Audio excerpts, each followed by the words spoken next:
queria saber como que começou a ideia de vocês de migrar para o mundo digital. Foi do nada assim? Deu um estalo aí? Pode começar falando.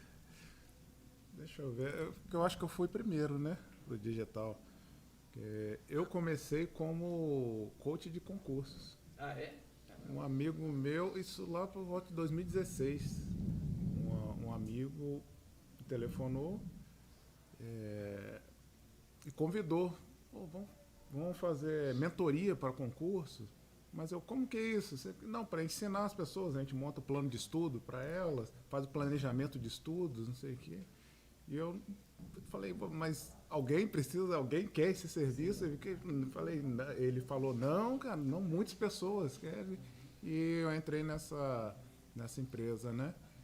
E foi ali que começou digital. Eu tinha a empresa, tinha um Instagram, e as pessoas procuravam, aí eram mais ou menos cinco coaches, mentores que tinham, e aí a empresa ia direcionando, né? Geralmente quando era para a área policial, como eu sou concursado policial, vinha para mim, né? Aí tinha o pessoal da área fiscal, área de controle, e aí eu comecei em 2016. Aí a Bruna, conta um pouquinho. O meu foi logo depois, eu comecei a fazer desafios, mas assim, era bem cru, assim, não entendia nada. A gente estava até rindo hoje, falando uma vez que eu recebi os pagamentos, assim, das pessoas, acho que nem sei se tinha Pix na época, acho que era depósito, assim. Então, assim, teve uma vez que eu formei um grupo, eu fazia a divulgação do desafio através dos stories e pedia para a pessoa entrar em contato comigo. E a pessoa entrava e fazia o pagamento por depósito. Só que teve uma vez que eu perdi a mão na quantidade de gente. Eu coloquei 180 pessoas no mesmo grupo de WhatsApp. Eu quase enlouqueci. Então, assim, isso foi um pouco antes da pandemia que a gente começou. E dali a gente começou a estudar marketing e tudo. E aí depois foi só crescendo isso na pandemia, que deu uma intensificada boa, né?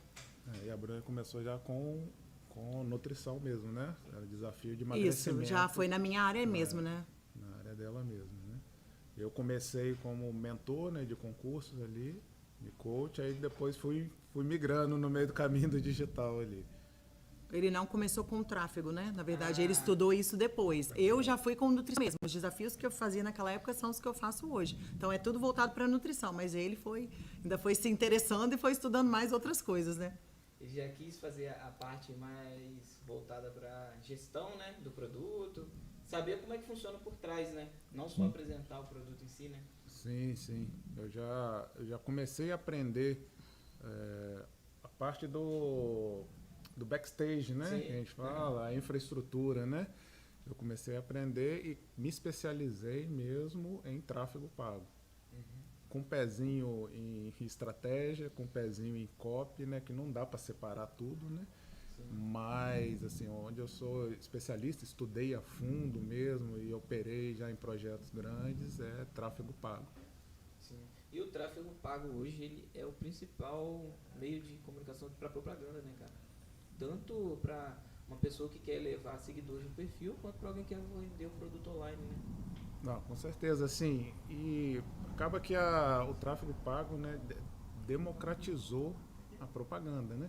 A gente dependia digamos, da mídia tradicional, offline, é muito caro para uma micro e pequena empresa fazer, por exemplo, panfletos para entregar, outdoor, porque você faz o panfleto, é gráfica, design, gráfica, e contrata alguém para entregar, aí outdoor, um anúncio na rádio ali, uma inserção na TV, nem se fale, né? Então, e aí quando você fala, pô, com R$100 você alcança milhares de pessoas, né? No Instagram, que a pessoa está no Instagram o dia inteiro ali, olhando mais o Instagram do que os outdoors da rua, né? Então, o tráfego pago hoje é bem importante para toda empresa, né? Para ser vista. E, como eu falei, né, num custo bem baixo. Então, é isso que, como você falou, bem pontuado, né? Uma coisa é o mais importante hoje em termos de propaganda, eu considero, para uma empresa. Em questão da transição também, como ele disse, primeiramente o valor, né? Porque é muito diferente entre você contratar um outdoor ou se não você fazer, como ele disse, R$100 você na internet já consegue separar tudo. Como é que foi a transição no começo? qual a dificuldade Sair do que teve. físico, Pra né, sair do- digital. A dificuldade no começo. Pode falar Pode. aí do seu consultório, né? É. Porque eu, assim, eu era servidor público Aham. e comecei a fazer em paralelo, né? Empreender no digital, né? Nem empreender mais como professor. Eu comecei como professor e depois fui para o backstage, né? Então eu já, digamos, comecei no digital. Eu nunca tive uma loja física, um emprego físico. Agora a Bruna não. A Bruna teve consultório, ela pode falar Ela me a contou um experiência dela. Na época, assim, o que eu fui percebendo, até a gente conversando, eu e o Fabrício, eu até falei com ele, será que eu falo isso e tudo? Às vezes fico com medo das pessoas não entenderem como um lado humano mesmo. E o que na verdade me levou a crer, assim, quando eu vim para o digital, eu fui percebendo que não era o que fazia a pessoa seguir o tratamento, não era ela estar diante de mim.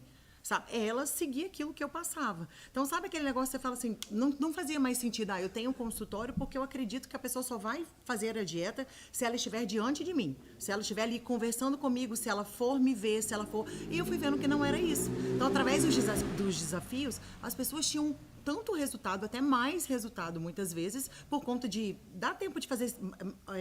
você fazer outras estratégias que seriam mais rápidas do que no consultório, igual no desafio. São desafios diferentes todos os meses, cada semana é um desafio. No consultório eu não consegui fazer isso pela quantidade de pessoas que tinha. E aí eu fui aprendendo que assim, cara, se a pessoa pegar e fizer, ela não precisa estar diante de mim. Então esse foi uma das coisas que eu falei, não fazia mais sentido para mim estar ali, sendo que eu poderia ajudar muito mais pessoas. Entendeu? Então, eu falei, aqui no consultório meio que tem aquela restrição de tempo. Eu não consigo atender. E a minha consulta era, na época, na faixa de 2h30, 3 horas por pessoa. Então, eu conseguia atender no máximo 4 pessoas por dia, 3 pessoas por dia. Quando eu fui para o digital, eu vi que eu poderia ajudar muito mais gente. Porque aí você faz um desafio, você consegue captar e passar para mais pessoas. E é como eu falei para vocês, ali a pessoa, ela seguindo aquilo, não tinha como não funcionar. Eu fui vendo que foi funcionando, eu falei, cara, o problema não é estar diante de você, e sim fazer aquilo que precisa ser feito. Interessante.